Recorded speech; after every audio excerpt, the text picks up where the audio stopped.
بسم اللہ الرحمن الرحیم۔ السلام علیکم ورحمۃ اللہ وبرکاتہ۔ بسم اللہ الرحمن الرحیم۔ عزیز طلباء اکرام، ایم اے اسلامیات کی مضمون فقہ و اصول الفقہ کا آج ہمارا سبق نمبر 231 ہے، جس کا عنوان ہے کتاب النکاح کا الباب الثانی، جیسا کہ ہمارا چل رہا ہے، اور الفصل السابع سے آج انشاءاللہ ہم شروع کریں گے۔ جو یہ مختلف اصول کا تذکرہ مصنف نے شروع کیا ہے حرمت کے باب میں کہ کون سے رشتے کن وجوہات کی بنا پر حرام ہوتے ہیں، تو ان میں 7ویں فصل آج ہم شروع کریں گے۔ تو نیا سبق شروع کرنے سے پہلے ہم گزشتہ سبق کا خلاصہ دیکھتے ہیں۔ پچھلے سبق میں ہم نے سب سے پہلے عبارت کا ترجمہ اور عبارت کی مختصر تشریح دیکھی تھی، اور مختصر تشریح کے دوران ہم نے تیسرا قول ذکر کیا تھا، جو کہ تیسرا قول تھا، اور جمع کرنے کا اصول بھی مصنف نے بتلا دیا تھا کہ اگر دونوں عورتوں کو ان میں سے ایک کو مرد اور دوسری کو عورت فرض کر لیا جائے اور ان کا آپس میں اگر نکاح ہو سکتا ہے تو پھر تو ٹھیک ہے، ان کو جمع کیا جا سکتا ہے۔ اگر نکاح نہیں ہو سکتا تو پھر ان کو جمع بھی نہیں کیا جا سکتا، اور پھر اس اصول کے بارے میں فقہا کی مختلف آراء تھی، ان پر ہم نے تبصرہ کیا تھا۔ کچھ فقہا نے اس کے خلاف بھی بات کی ہے۔ تو آج کے اس سبق میں انشاءاللہ ہم سب سے پہلے عبارت کا ترجمہ اور عبارت کی مختصر تشریح دیکھیں گے، اور مختصر تشریح کے دوران ہم 7ویں فصل شروع کریں گے۔ پیچھے ہماری 6ٹھی فصل مکمل ہوئی تھی، آج انشاءاللہ ہم 7ویں فصل شروع کریں گے الفصل السابع کے نام سے۔ اور 7ویں فصل ہے غلامی سے قائم ہونے والی حرمت، یعنی مختلف وجوہات ہیں حرمت کے قائم ہونے کی، تو ایک وجہ غلامی سے قائم ہونے والی حرمت بھی ہے کہ غلامی کی وجہ سے بھی حرمت قائم ہو جاتی ہے۔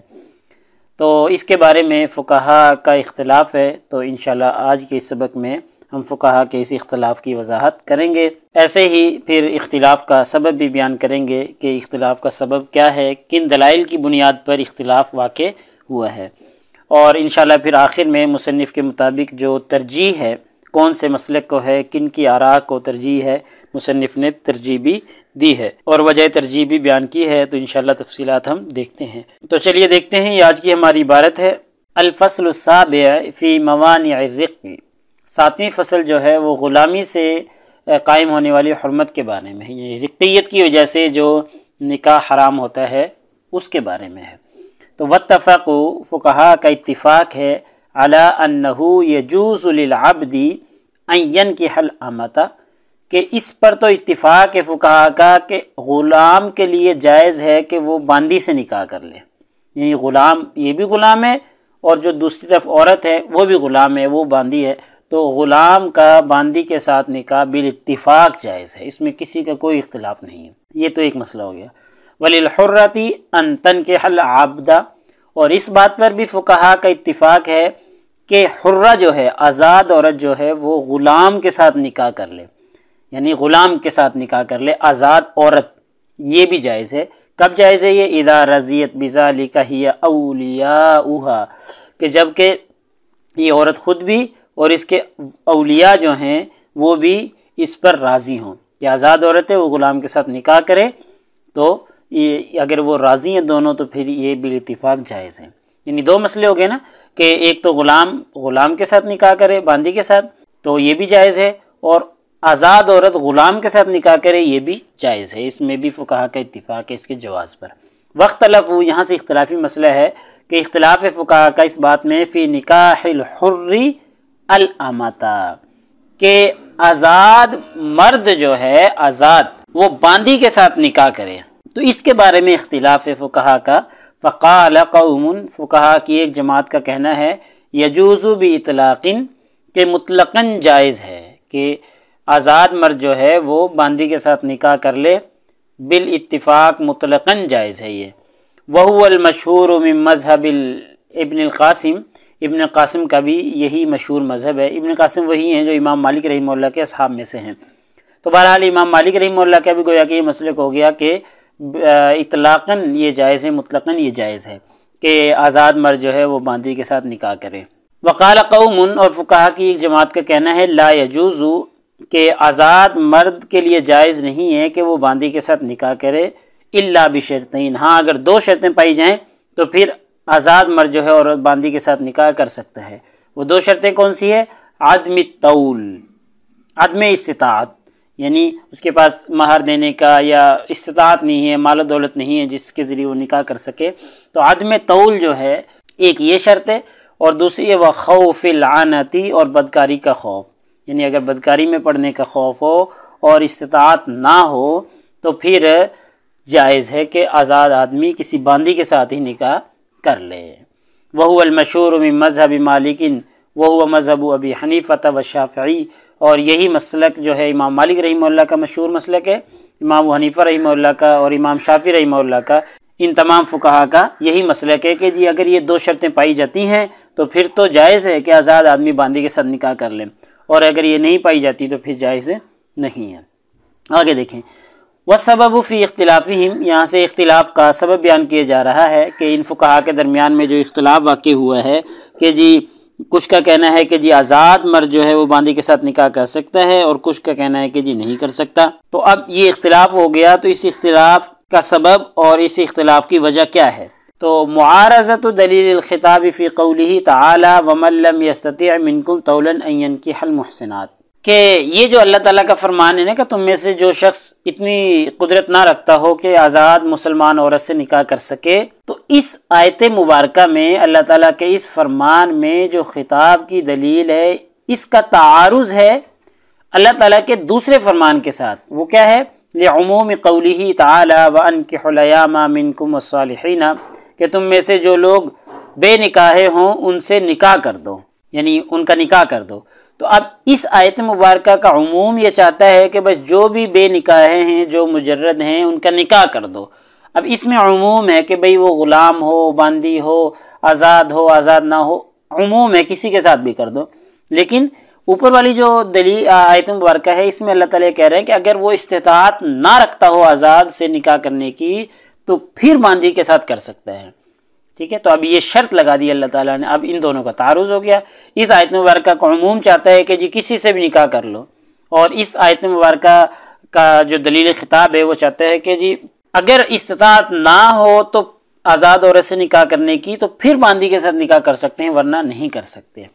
تو وَذَلِكَ أَنَّ مَفْهُومَ دَلِيلِ الْخِطَابِ فِي قَوْلِهِ تَعَالَى وَمَن لَّمْ يَسْتَطِعْ مِنكُمْ، اور جو اس اللہ تعالیٰ کے فرمان وَمَن لَّمْ يَسْتَطِعْ مِنكُمْ طَوْلًا میں جو خطاب کی جو دلیل ہے اس کا مفہوم یہ ہے کہ يَقْتَضِي أَنَّهُ لَا يَحِلُّ نِكَاحُ الْأَمَةِ، کہ یہ تقاضا کرتی آیت مبارکہ کہ کسی بھی باندی کا نکاح حلال نہیں ہے الا بشرطین، مگر دو شرطوں کے ساتھ، ٹھیک ہے۔ تو اس دلیل خطاب کا تقاضا یہ ہے کہ لونڈی سے جو شادی کرنا ہے وہ شادی صرف دو شرطوں کی وجہ سے کی جا سکتی ہے، ورنہ شادی اسے نہیں کی جا سکتی۔ تو وہ دو شرطیں کون سی ہیں ابھی دیکھتے ہیں کہ احدہما، ان دونوں میں سے پہلی شرط جو ہے عدم الطول الی الحرۃ، کہ ایک تو یہ ہے کہ خاندان اور آزاد عورت سے نکاح کی استطاعت نہ رکھتا ہو، یعنی خاندانی عورت اور آزاد عورت سے جو ہے اس کی استطاعت نہیں ہے کہ اس سے وہ نکاح کر لے تو پھر وہ باندی کے ساتھ کر سکتا ہے۔ وہ دوسری ہے خوف العنتی، بدکاری میں پڑنے کا خوف۔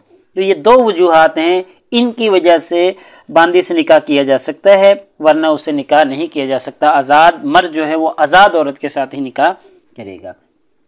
اب یہ جو اللہ تعالیٰ کا فرمان ہے وَقَوْلُهُ تَعَالَى وَأَنكِحُوا الْأَيَامَ مِنكُمْ، یہ چاہتا ہے، یقتضی، اس کا تقاضا یہ ہے بعمومہ، اس کے عموم کا، یعنی اس کے عموم کا تقاضا یہ ہے، یہ عام ہے نا کہ بس نکاح کر دو جی، کس کے ساتھ کریں بھائی، عام ہے کہ جی آزاد ہو، غلام ہو، باندی ہو، کسی کے ساتھ بھی کر دو۔ تو اس کے عموم کا تقاضا یہ ہے کہ انکاحہن من غیر حر او عبد، کہ ان کا نکاح کر دو چاہے وہ آزاد ہو چاہے غلام ہو، واحد کان الحر او غیر واحد، خواہ مرد استطاعت رکھتا ہو یا استطاعت نہ رکھتا ہو، ٹھیک ہے، خائفا للعنت او غیر خائف، اس کو بدکاری کا خوف ہو یا خوف نہ ہو۔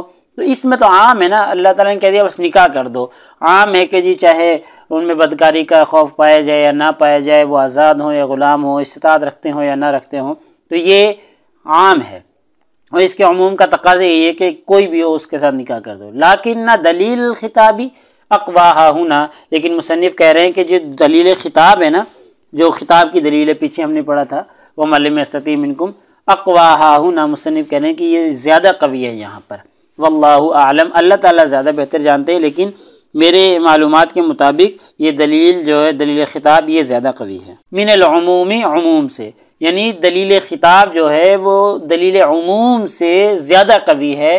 اللہ تعالیٰ زیادہ بہتر جانتے ہیں، بہرحال میرے علم کے مطابق یہ دلیل خطاب جو ہے زیادہ قوی ہے، وہ من لم یستطع منکم طولا والی۔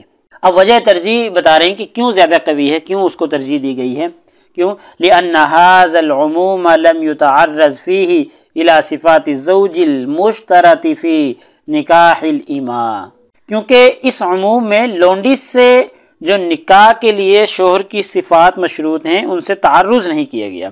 لونڈی سے نکاح کے بارے میں جو شوہر کی شرائط ہیں، جو شوہر کی صفات ہیں، ان سے تعرض نہیں برتا گیا۔